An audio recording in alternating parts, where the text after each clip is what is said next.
Welcome to Sweet Talk SLP. I'm Krystle and I'm a pediatric speech language pathologist. Today is another ranking video. But before we get started, if you're not yet subscribed to my channel, I invite you to subscribe, like this video, and share it with your friends. Let's get started.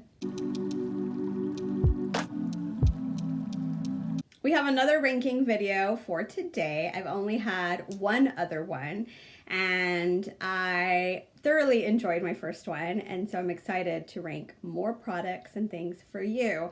So as I mentioned in that video, if you haven't seen it, I'll have it linked above and down below. I will be choosing a category of products and ranking them from either the top 3 products or the top 5 products. And so the last video I did was ranking products from Adventures in Speech Pathology. So those are products you get on Teachers Pay Teachers. Today I'll be ranking games, and specifically Goliath games. So I categorize these very small into, just the maker. Eventually I will rank all games or board games or something like that. But for the purpose of this video, I'm only ranking Goliath games. There's so many Goliath games, and I am a fan of almost all of them. I own or have played and used at least 8 to 10 different Goliath games. And so today I'm going to rank the top 5, in my opinion, Goliath games. Let's get started with number 5. For number 5, I chose Beware of Bear. All of these games are fun. So I'm going to say, oh, it's cute, it's fun, and I'm sorry because it's probably going to be repetitive, but here's number 5. I love this game. I'm going to say that about all of them. It has a bear, it has a cave, it has little treats, and you're trying not to wake the bear. And you push a little button and he jumps or he doesn't jump, and it's fairly easy. So I have 2 categories of how I use Goliath games.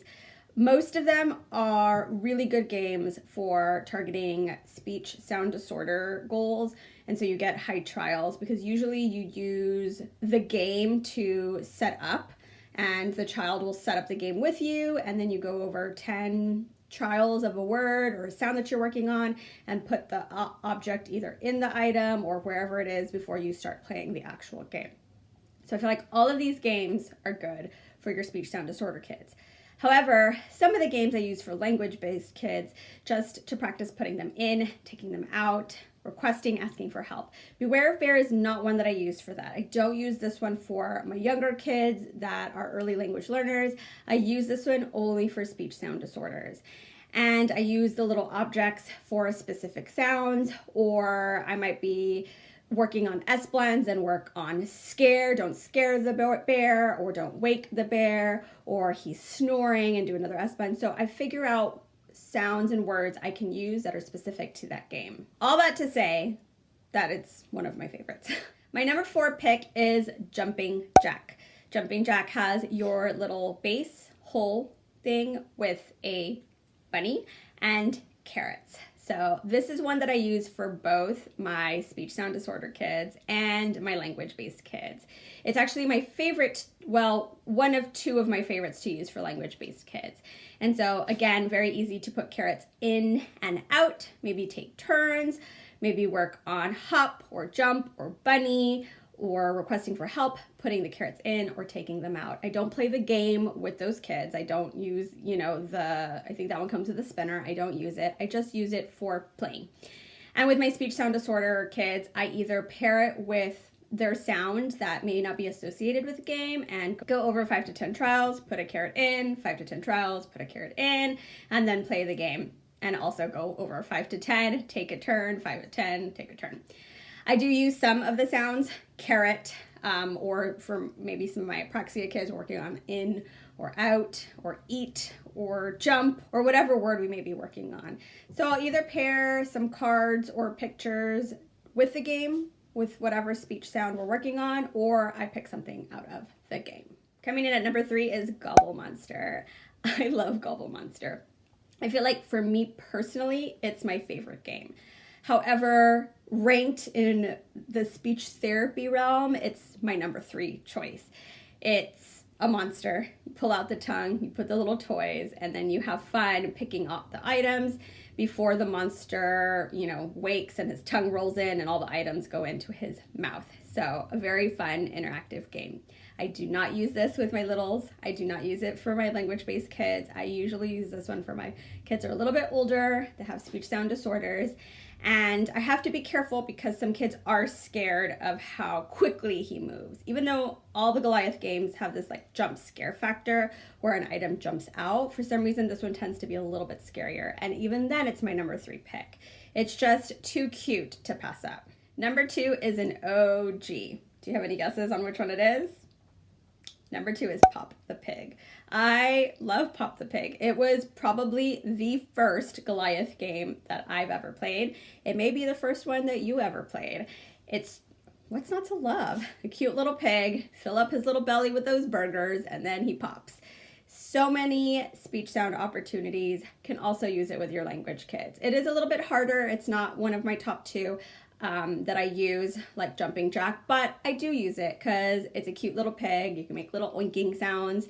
You can put the little burgers in and work on eat and pushing his little head. If the kid can't do it, they can ask for help.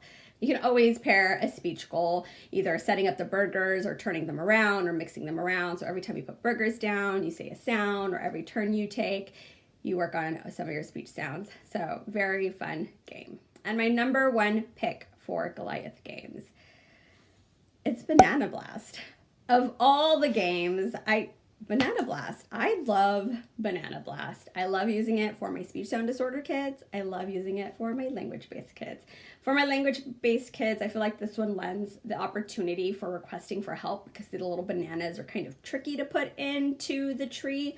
But you know, you can make monkey sounds. You have the monkey, you have bananas. That's a really great word to work on, putting them in, out, eat.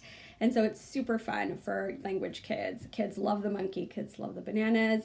And then the same for speech sound disorders. You drill a whole bunch, put a banana in, drill some more, put a banana in, then get to the game, drill some more, take some turns. It's very motivating. I feel like as a whole, Goliath games are very motivating. Now, as long as you find the right one. If the kids are too scared, it's not going to work.